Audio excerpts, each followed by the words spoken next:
তো আসলে আমাদের উচিত, আমাদের এলাকা হিসেবে আমাদের কর্তব্য, যেহেতু এখানে আমাদের একটা, যেহেতু ইউনু মহোদয় একটা সম্মানের সহিত আমাদেরকে এই বরবিলার যে দোলবাখোলা ঘাটের একটা মানে এই একটা এডিপি খাত থেকে একটা বরাদ্দ করেছেন, এর জন্য আমরা আন্তরিকভাবে তাকে সুস্বাগতম এবং শুভেচ্ছা ও অভিনন্দন জানাচ্ছি রাঙ্গামাটি ইউনিয়ন বিএনপির পক্ষ থেকে।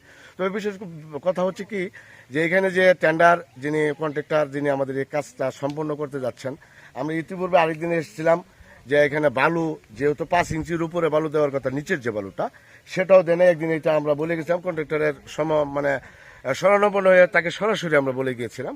তারপরে তিনি সতর্কতা অবলম্বন করেনি, আজকে আসিয়া শেষ প্রান্তে এসে কাজের প্রায় মোটামুটিভাবে যে কাজের গতি 60-এর উপরে কাজ চলে গেছে। বিগত যে রাস্তাগুলো করছে এগুলোর পরিবেশে যেগুলো অনিয়ম দুর্নীতির মাঝখানে কিন্তু এগুলো হচ্ছে, যে ইট দিয়ে এখানে কাজ করতেছে সেই ইটগুলো আসলে একটা রাবিশ ইট, যে ইটগুলা যে পড়ে থাকে, যে ইটগুলা সেগুলো দিয়ে কাজ করতেছে, এটা তো হয় না। এখানে তো কেউ কোনো চাঁদা চাচ্ছে না, বা কোনো বিএনপি বা বাংলাদেশ বা এখানের এলাকার যারা আছে কেউ বলেনি যে আমাদেরকে এতটুকু দিতে হবে, এরকম ধরনের কোনো কিছু বলেনি। তাকে আমরা তার ইমানের উপর একটা নির্ভর করে আমরা বলছি যে আপনি এই কাজটা যেহেতু আমাদের এই ইউনু মহোদয় দিচ্ছেন, আপনারা এখানে এই কাজটা ভালো করে যাবেন। কিন্তু ভালোর মাঝখানে যে এই কাজটা করতেছে এটা কিন্তু আসলে উচিত হয়নি। এটা বরবিলার পার্ক এরিয়ার রাস্তা। আমরা যতটুকু জানি, আমরা আজকে একটা প্রোগ্রামে এসেছিলাম, এসে দেখি এটা ফুলবাড়ী উপজেলার সকল চেয়ারম্যানের কাছ থেকে বরাদ্দ কেটে ইউনো মহোদয় যে এডিপির রাস্তাটা আমাদের একটা সৌন্দর্য বর্ধনের জন্য, যেটা অবহেলিত যে বরবিলা পার্কের যে রাস্তাটা এখানে করা হচ্ছে, এটা ইটের সোলিং, এটা ইউনো মহোদয়ের একটা স্পেশাল উদ্যোগ।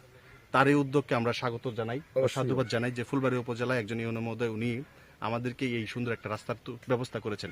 কিন্তু দুঃখের বিষয়, এটা টেন্ডারের মাধ্যমে যেহেতু হয়েছে, টেন্ডারের যে ঠিকাদার সাহেবের কারচুপি এবং এই অনিয়ম দুর্নীতির কারণে আমরা এটা আহত হয়েছি। এটা দেখা মাত্রই এটা 2 নম্বর ইট এবং ইট যে বিছাচ্ছে ফাঁকা করে, বালুর কোনো নাই, কোনো নিয়ম কানুন নাই।